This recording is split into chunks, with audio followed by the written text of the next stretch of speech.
सुठा थी हलो दुनिया में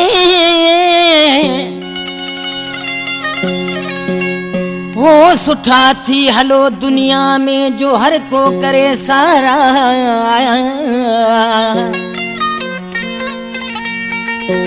कैसा गलायो नखारा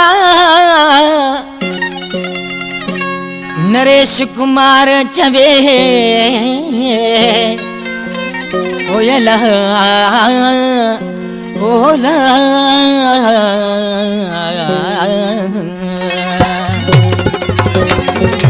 फरमाशा इन बोले नारुकमदार झोल खां शायर बा जिमो जानी 78 मोरी खां शायर फनकार भागचंद भील सामारो शाह खां नानजी कुमार आखिरी मंजी कंडियारी खां केवल कुमार जी फरमाशा पाटो खां गणेश कुमार जी फरमाशा जेके शायर राजा रामचंद जा दोस्तन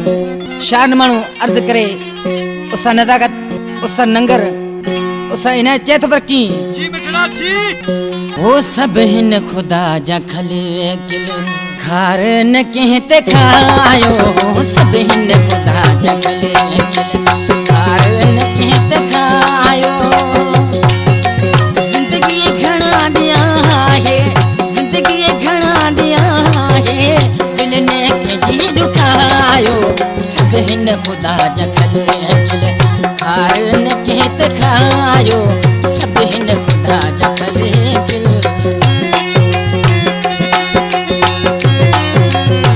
जो सन रगत जो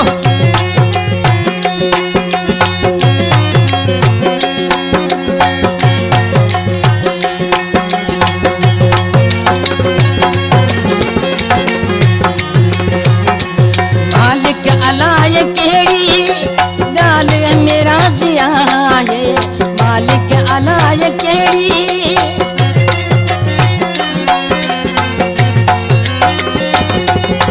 मालिक अलाय केड़ी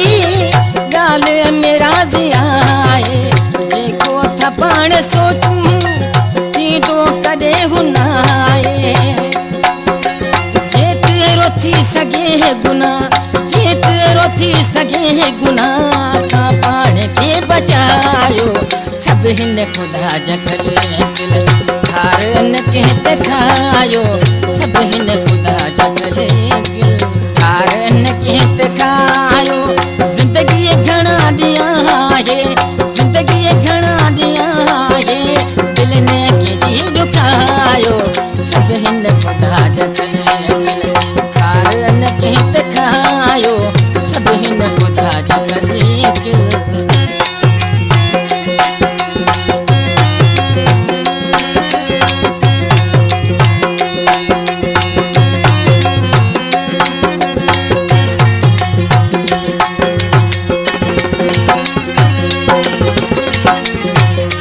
प्यार सगुन देई दुख बन जो के प्यार सगुन देई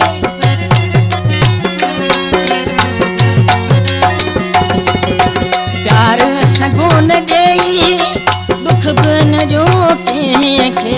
पेशी अचो अदब खां ऐं ॿियो कुर्ब जो तंहिंखे हेठि झुकी उन्हनि सां हेठि झुकी उन्हनि सां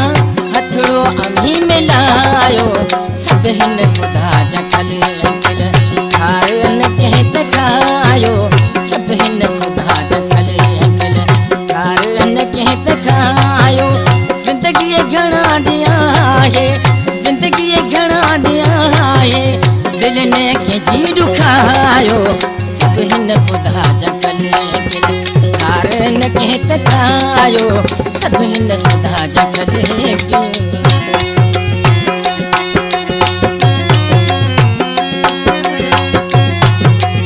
जो सैन जो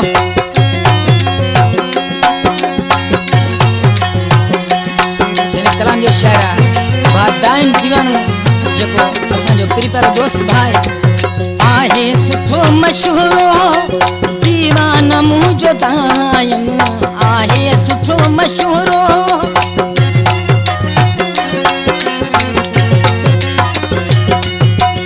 आहे सुठो मशहूरो दीवाना मुझो दायम आयूं हयात जैसी